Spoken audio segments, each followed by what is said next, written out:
Assalamu alaikum students. Today we are going to discuss rocket, the system of variable mass. System of variable mass होता क्या है, we have already discussed in previous lectures. So सबसे पहले हमने देखना है कि रॉकेट जब हमारे पास इनिशियली होता है, ठीक है, तो इसका मास हम m नॉट कह सकते हैं, ठीक है, कि जब इसके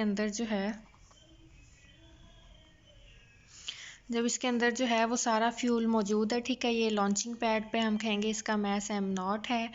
and at some time t जब हमने इसको जो है वो लॉन्च कर दिया है, हम इसकी मोशन को जो है वो स्टडी कर रहे हैं, तो क्या होगा कि इसके अंदर जो इसका फ्यूल है ये लिक्विड नाइट्रोजन या लिक्विड ऑक्सीजन,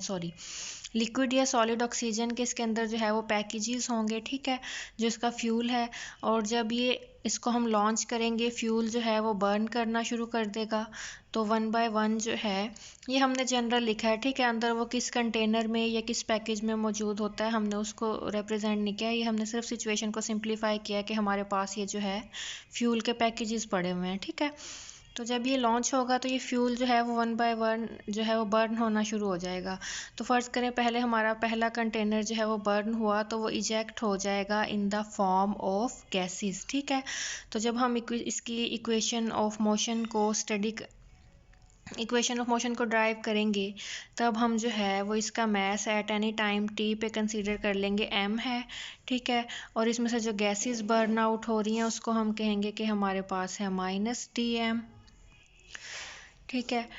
और फिर नेक्स्ट जो है हम इसकी इक्वेशन ऑफ मोशन को डिटेल से देखते हैं। और जब ये जो है मैक्सिमम हमारे पास बर्न आउट हो गया, अच्छा, इनिशियली जब मास m नॉट है तो वेलोसिटी हमारे पास vi होगी, और जब हम फाइनल सिचुएशन में लेंगे तो मास m नॉट की जगह हम लिखेंगे मास है हमारे पास mf और वेलोसिटी है हमारे पास vf,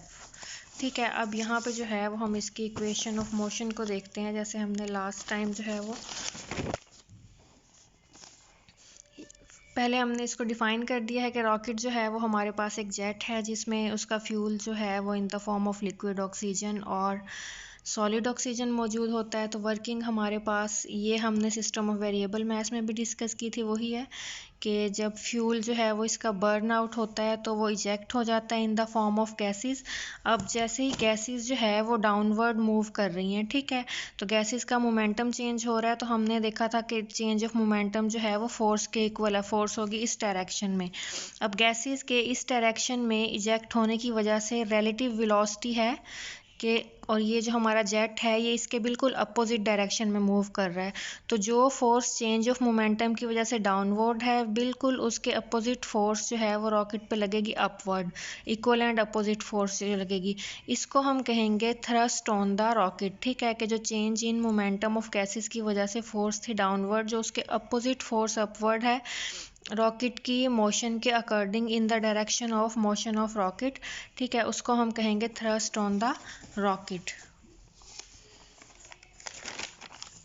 नेक्स्ट हमने जो है वो इसकी इक्वेशन ऑफ मोशन डिफ़ाइन करनी है। तो इनिशियली ये हमने जैसे वेरिएबल मास में लिया था, ये जनरल इक्वेशन वैसे ही है। इनिशियली मास सिस्टम का m है, वेलोसिटी v है, तो इनिशियल मोमेंटम हमारे पास pi is equal to mv हो जाएगा, और फाइनल मास क्या है, dm जो है वो इजेक्ट हो गया m माइनस dm, और dm is equals to itself minus dm, तो m माइनस इंटू माइनस क्या हो जाएगा m प्लस dm, और वेलोसिटी हमारे पास हो जाएगी v प्लस dv। तो फाइनल मोमेंटम हमारे पास क्या होगा, m plus D M multiplied by v plus D we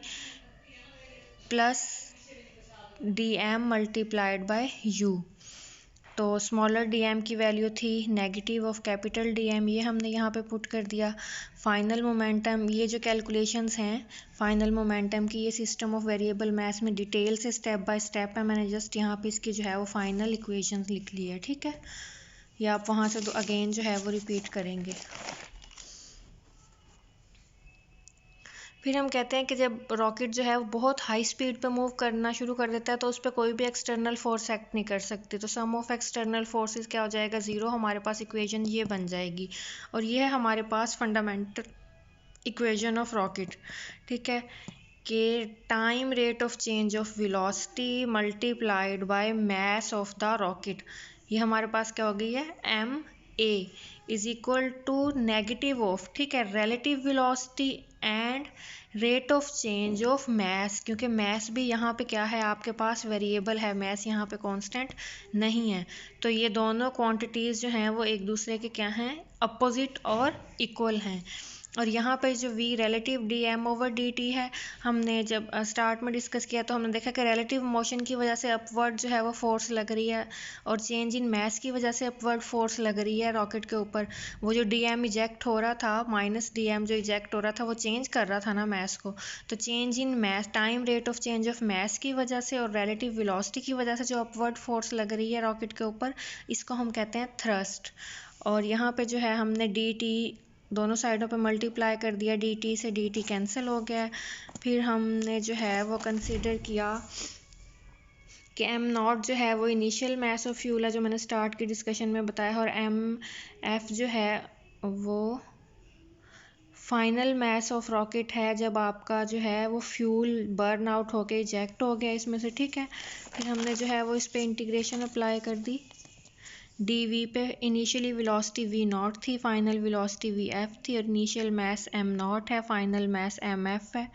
तो हमने जो है यहाँ पे इंटीग्रेशन अप्लाई कर दी। और हमें पता है जब हमारे पास डिफरेंशियल हो न्यूमरेटर में और वो क्वांटिटी हो डिनोमिनेटर में, तो हमारे पास जो है वो इंटीग्रेशन क्या आती है, लॉग। तो जब हम फाइनल लिमिट पुट करेंगे तो लॉग ऑफ फाइनल मास, और जब हम इनिशियल लिमिट पुट करेंगे लॉग ऑफ इनिशियल मास। तो जब दो लॉग क्वांटिटीज़ माइनस हो रही हों, उनको जो है वो हम एज अ फ्रैक्शन लिख सकते हैं। और यहाँ पे v0 जो है वो नेगेटिव है, इस साइड पे आके क्या हो जाएगा, प्लस का। तो हमारे पास final velocity of the rocket बनेगी vf is equal to v0 minus v relative natural log of mf/m0।